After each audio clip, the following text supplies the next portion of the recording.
बंदी पे फांसी की सजा हुई है शराब का यूज करने पर। ठीक है, आप जानते हैं वहाँ पर की घटना क्या घटी थी? जहरीले शराब लोगों को दे करके जो काम हुआ और उसके चलते उतने बड़े पैमाने पर मृत्यु हुई। जब शराबबंदी लागू हो गया था 2016 में, उसी साल ही गोपालगंज जिले की घटना है, ये सबको मालूम है। उसी समय इस पर पूरी जांच की गई और जांच करने के बाद जो कुछ भी था उसी के आधार पर मुकदमा दर्ज हुआ, सब कुछ हुआ। और आज तो ये आप जानते ही हैं, कोर्ट का ही अधिकार है और यही संवैधानिक अधिकार है, तो है उसके आधार पर जो कुछ भी देखा है उन्होंने ये फैसला किया। तो आप समझ सकते हैं कि कितनी बड़ी बात है। लोगों को समझना चाहिए, हम बराबर कहते हैं शराबबंदी लागू की गई लोगों के हित में, और इसके बाद आप समझ लीजिए कि उसी साल कुछ जगह पर आप जहरीला शराब उन लोगों ने आपूर्ति कर दी, जिसके चलते कितने बड़े पैमाने पर लोगों की मृत्यु हो गई। और उस समय भी हमने जो कहा था, याद करिए कि देख लीजिए शराब पीजिएगा, जहरीला मिलेगा और मृत्यु के शिकार होइएगा। इसलिए कभी किसी पर भरोसा मत करिए। और जब शराबबंदी हुई है लोगों के हित में हुई है, और जब पूरे बिहार की महिलाओं की मांग थी, युवाओं का, युवतियों का, सबकी इच्छा थी, और जिस घर में लोग शराब पीते थे उस घर में कितनी परेशानी होती थी महिलाओं की और बच्चों की, तो उस स्थिति में जो कुछ भी हुआ, कैसी स्थिति बेहतर हुई। जो लोग शिकायत करते थे, और आप जानते हैं जब हम लोग लगातार अभियान कर रहे थे तो एक महिला ने अपनी बात कही थी, जो हम बराबर कहते हैं लोगों को। उन्होंने अपनी बात यही बताई कि मेरे पति शराब पीते थे और आ करके शाम में झगड़ा करते थे और देखने में क्रूर लगते थे, लेकिन जब से शराबबंदी लागू हो गई अब शाम में आते हैं, बाजार से सब्जी खरीद कर लाते हैं और अब मुस्कुराते हैं, अब देखने में अच्छे लगते हैं। तो आप समझ सकते हैं कि ऐसी बात उन महिलाओं ने कही, ऐसी महिला ने कही जिसके घर में उसके पति शराब पीते थे और घर की स्थिति को खराब रखा था। ये कितनी बड़ी बात है। और ऐसी स्थिति में आज भी कहीं कहीं कुछ जहरीले शराब की बात हो रही है, जांच चल रही है। तो ये तो सबको समझना चाहिए कि जब भी आप ये गलत काम करना चाहेंगे तो आपको और धोखा देगा। आपको कहेगा कि हम शराब देंगे और दे देगा जहरीला शराब, तो आप इसके शिकार होइएगा।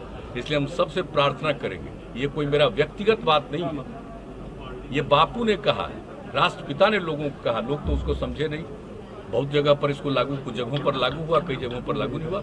और यहाँ पर तो जब महिलाओं की ऐसी सशक्त मांग थी तब हम लोगों ने इसको लागू किया और इसके लिए लगे हुए हैं। और हम तो बराबर कहते हैं कि कुछ ना कुछ तो गड़बड़ करने वाला आदमी होगा। 100% आदमी सही नहीं हो सकता। ये बिल्कुल आप जान लीजिए, कभी भी इतिहास से लेकर के सारे चीज़ों को देख लीजिए, कुछ ना कुछ तो गड़बड़ करने वाला आदमी होता है। लेकिन नज़र रखनी चाहिए, इसका अभियान चलाना चाहिए, और जो लोग भी गड़बड़ करते हैं उनको अगर इस तरह से सजा होती है तो लोगों को समझ में आएगा ना कि हम अगर इस तरह का गंदा काम करेंगे तो फिर हमको सजा मिलेगी। तो इस तरह की बात होगी, इसका बहुत बड़ा असर पड़ने वाला है। और समझ लीजिए धीरे धीरे फिर बीच में कुछ गड़बड़ करने वाले लोग ज़्यादा बढ़े थे, अब वो भी संख्या घट रही है। और पूरे तौर पर इसकी जांच पड़ताल के लिए हम लोग लगाए हुए, और आपको बता देते हैं कि हम तो रेगुलर ही कुछ ही दिनों के बाद आकर के सबको बुला करके पूछते हैं, सीनियर ऑफिसर्स को। और हमने तय कर दिया है कि प्रतिदिन, चाहे वो पुलिस के लोग हों जिनकी जिम्मेदारी है, मद्य निषेध विभाग के लोग हों, इनके टॉप लोगों को कह दिया है कि प्रतिदिन रोज थोड़ी देर बैठिए और सब जगह की खबर लीजिए और कहाँ क्या करना चाहिए इसके बारे में विचार करिए। अब होता है लोग, यानी होम डिपार्टमेंट के अफसर, मद्य निषेध वाले भी अफसर, और जो हम लोगों ने पुलिस अफसर डीजीपी, और जो बनाए हुए हैं हम लोग आईजी प्रोहिबिशन, तो इस सब लोगों की मीटिंग होती है। और अभी हाल ही में कुछ ही दिन पहले फिर हमने एक रोज इसके बारे में पूरी चर्चा की, बातचीत की, अन्य विषयों के अलावा इस पर भी बात होती, तो लोग लगे हुए हैं। और हम तो यही आग्रह करेंगे। और आज यहाँ पर आने का मौका मिला है, आप जानते हैं टीपीएस कॉलेज, हम लोग तो यंग एज से जानते हैं।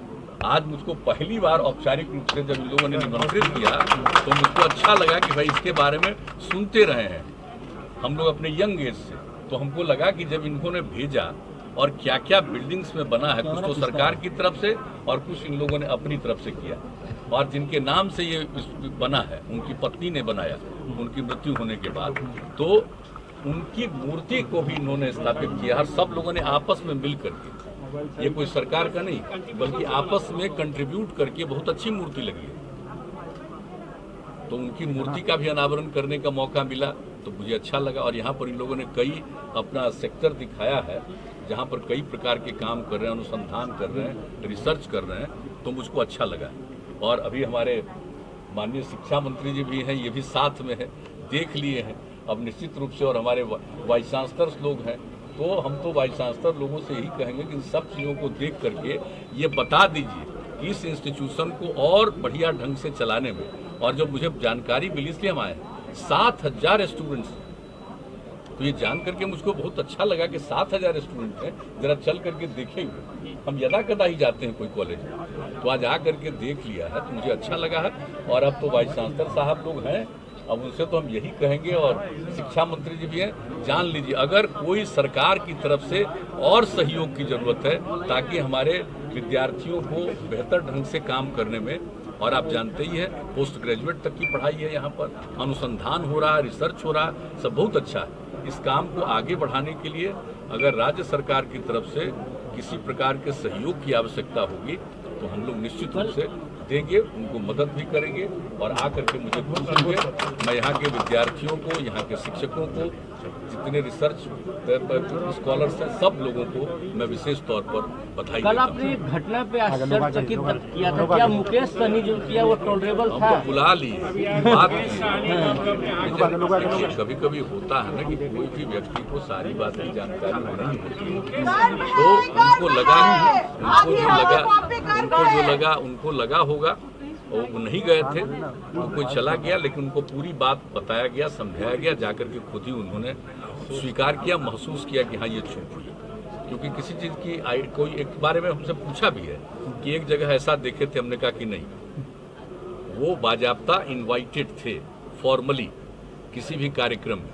कोई भी व्यक्ति अगर जो भी कार्यक्रम है सरकारी, उसकी तरफ से कोई व्यक्तिगत रूप से इनवाइटेड है कार्यक्रम में, और जो भूतपूर्व रहे हैं मंत्री, भूतपूर्व रहे मुख्यमंत्री, भूतपूर्व रहे केंद्रीय मंत्री, कई लोग हैं जो आते हैं, सांसद हैं, विधायक हैं, तो एक अलग बात है। लेकिन पार्टी का कोई आदमी और परिवार का भी कोई आदमी कहीं किसी कार्यक्रम में आपकी जगह पर चला जाए, ये ठीक नहीं। वो कार्यक्रम में तो जा सकता है, कोई भी आकर के आपका कार्यक्रम है जा सकता है, शामिल हो सकता है, देख सकता है, लेकिन उसको औपचारिक कोई भूमिका नहीं निभानी। वैसे तो सबको अधिकार है, कोई भी आदमी जा सकता है, आपके समर्थक, आपके शुभचिंतक, आपके पार्टी के लोग, कोई भी आ सकते हैं कार्यक्रम में। लेकिन कार्यक्रम के ऊपर जो भूमिका आपको निभानी है, उस भूमिका को पार्टी का कोई दूसरा आदमी नहीं कर सकता। तो ये सारी बात हो गई, उन्होंने इस बात को मान लिया और बाहर मीडिया के सामने कह दिया। हम लोगों ने पूरी बात समझा दी। हमको तो आश्चर्य हुआ था, इसलिए तो हम कहे, हमको मालूम नहीं था। जब वहाँ विधानसभा में लोग बोल रहे थे और मेरे पास प्रेस का ही एक कॉपी भेज दिया, तो हमने देखा, तो हमने कह दिया कि भाई मुझे आश्चर्य हो रहा, मैं जरूर बात करूँ, और हम तत्काल बात कर लिए। और इसके लिए आप जानते ही हैं कि उनके साथ बातचीत हो गई और सब कुछ समझ लिया, उनको भी कोई दिक्कत नहीं और ऐसी कोई गलती नहीं। वो कोई जानबूझ करके उस व्यक्ति ने, मंत्री जी ने नहीं किया था। उनको इस बात का कोई आइडिया नहीं था कि कोई चला गया तो कोई मेरी जगह पर खड़ा हो जाएगा तो क्या होगा, इसका कोई उनको आइडिया नहीं था। अब कोई दिक्कत नहीं होगी। अब ऐसी बात है, जो जिन लोगों ने भी सवाल को उठा दिया, हम उनको इस बात के लिए धन्यवाद देते हैं कि कम से कम ये बात आ गई तो इससे पता तो चल गया। लेकिन अब इसके आगे नहीं सोचना चाहिए। कोई आदमी पहली बार उसको मौका मिला है, भाई जब पूरी बात अब जान लिए, हम सबसे प्रार्थना करेंगे कि आपने कह दिया, उनको रियलाइजेशन हो गया, हम लोग भी जान गए, सारी बात को बता दिया, लेकिन अब इस बात को आगे बढ़ाने की आवश्यकता नहीं है। आप मान लीजिए कि कोई भूल हुई है, आगे उन्होंने इसको ऐसा नहीं करने का आश्वासन दिया है, इसलिए उनको क्षमा कर दें।